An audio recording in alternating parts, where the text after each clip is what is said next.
What's up guys, welcome to the video. Today's video is gonna be a Q&A. I wanted to do it in a more interesting visual environment somewhere in the city, but the audio was an issue there. I figured it'd be more important to have good audio than just have a pretty background. So in the future, I'd like to do more of that stuff. I get a better mic for this. But for today, we're gonna do a nice, casual, quick Q&A from questions that I got over on Instagram. So if you don't follow me there, link will be down in the description below. But let's dive in with a little Q&A.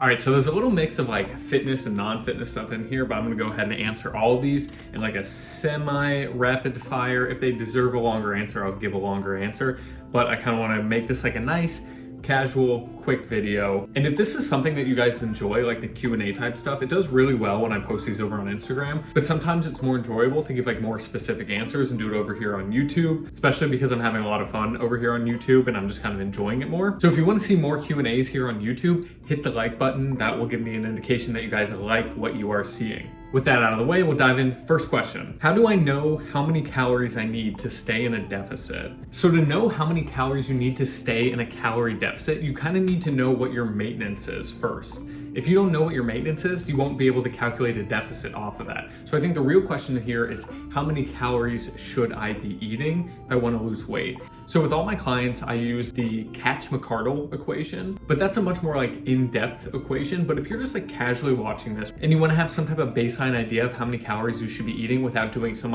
equation that factors in lean body mass, activity level, and all that stuff, which is great for me going in depth on my clients. If you just want a good baseline thing, your goal body weight times 12. So if you weigh 170 pounds, and you want to weigh 160 pounds, do 160 times 12, and that'll give you a rough starting point of how many calories you should be eating to get down to 160 pounds. Next question. How do you have patience to answer so many emails? I would lose it, LOL, but thank you for doing so.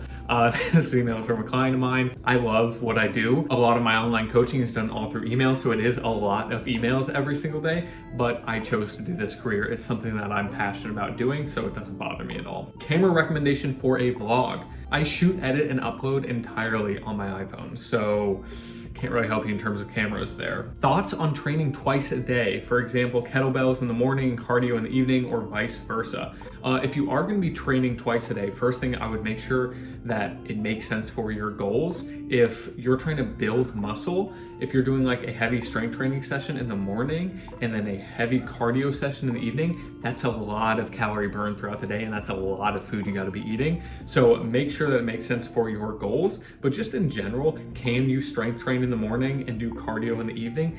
Yes, but give yourself I would give about 6 hours in between those sessions. Make sure that your body has had time to recover in between so that one isn't inhibiting the other session. Also, be realistic with why you want to be training 2 times a day. Unless you have a very specific goal that makes sense for you to be doing that, really be honest with yourself as to why you're training that much. Because I've worked with people before where they feel like they could be training 2 times a day, and that's coming from a place of punishment and not serious goal setting. So be honest with yourself before you start training 2 times a day. If I'm a beginner in the gym while in a calorie deficit, how much muscle can I build?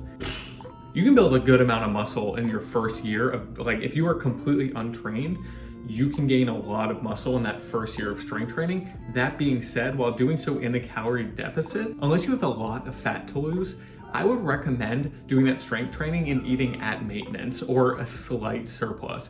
Your best year of lifting in terms of potential strength gains is usually that first year. So if you're gonna be serious about strength training for the first time, make sure you're eating adequately for it, because like I said, unless you have a lot of fat to lose, you may be doing yourself more harm than good by eating in a deficit while strength training for the very first time. To be specific, how much can you expect to build?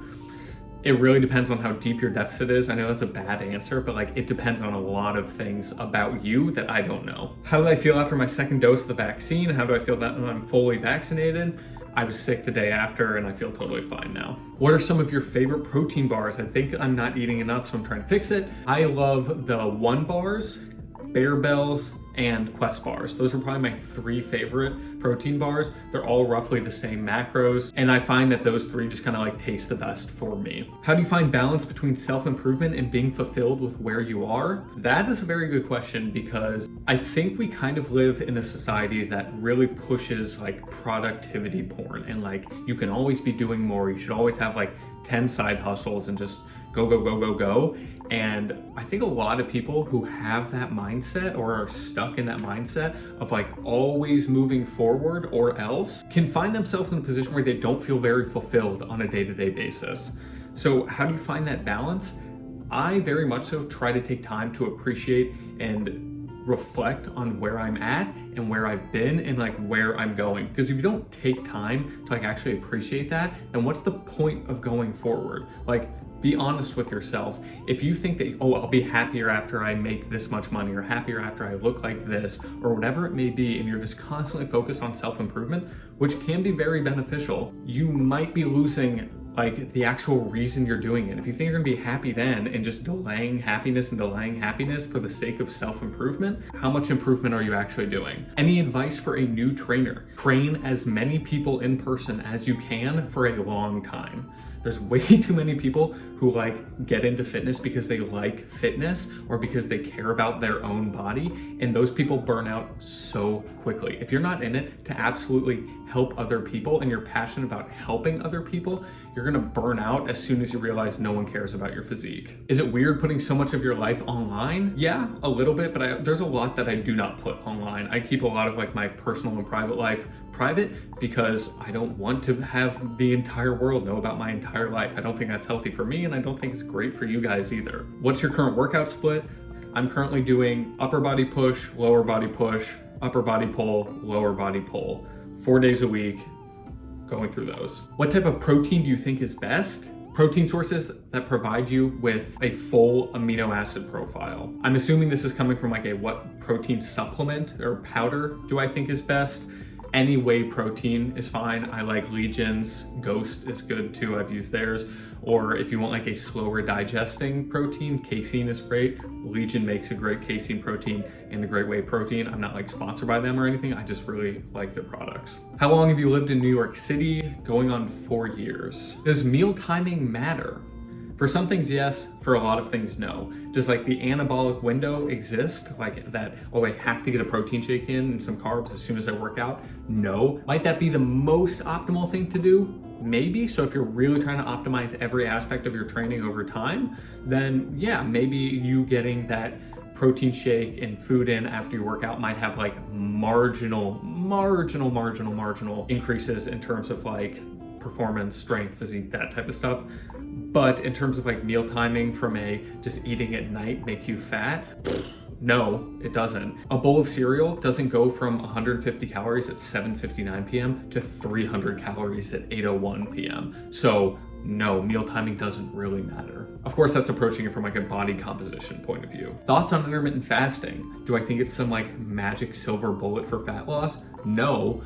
But it's a very effective meal timing strategy to push your calories later in the day. If you don't need to eat a 600 calorie breakfast to like go about your day, and you can just push that meal later onto the day and just accidentally eat fewer calories throughout the day, then yeah, intermittent fasting can be a great tool for fat loss. Should I do cardio before or after weights? If your goal is to maximize your strength and muscle gain, you shouldn't do cardio right before a workout. And by cardio, I mean like an actual intense cardio workout. Because if anything, that's going to inhibit your performance on your strength training. If you exhaust yourself on a spin bike for 45 minutes and then hop off that bike and start trying to like squat a bunch of weight after you've just taxed the shit out of your quads for 45 minutes, you can bet your ass that you're not going to be as strong on your squat. And if you're not as strong on your squat and your goal is to be stronger on your squat over time, then doing that cardio before lifting weights is absolutely going to inhibit your progress. Final question is, do you feel weird filming yourself in the city? No. I used to at first, like very weird about it, but then I realized that like A, nobody gives a shit. Like, and B, there are way weirder, more interesting things happening on the streets of New York City than some like Jewish dude with a camera filming himself. So to that point, like absolutely not. I did it first, but also if you want to like put out content in any capacity, you just have to get over that feeling of, oh no, is somebody going to judge me? Are people thinking about me? Do I look weird? All the rest of it. Because a lot of times people get nervous about putting out content. I actually got a question the other day from a new trainer that was like, how do I put out content like you? And the two things I said were A, just start doing it, and B, you just cannot give a shit what anybody around you thinks, because there's always going to be people that are going to make fun of you, and there's always going to be people that are going to support you. So you can pick, do you want to focus on the people you went to high school with that are working some weird corporate job that like shit on everything you do? Or do you want to focus on like the 200 followers you have that like love the stuff you put out? One group is really toxic, one is really supportive. Decide what type of person you want to be and stick to the supportive group. So put out content if you were nervous about it. But to answer the question, I don't feel weird about it anymore. All right, that does it for this video. I really enjoyed doing this Q&A. Like I said, I love doing these over on Instagram. To do them over here on YouTube is honestly much more enjoyable for me. So I would love to do more of these if this is something that you guys want to watch. So if you do want to see more of this, like I said, hit the like button, leave a comment below, and of course, subscribe. We jumped up, I think at time of recording this, like just over 80 subs, which is wild to me because I've only been doing this seriously for like a month and a half. So road to 100 subs, we'll get there together. I'm very excited for it. Thank you so much, and I will catch you guys in the next one.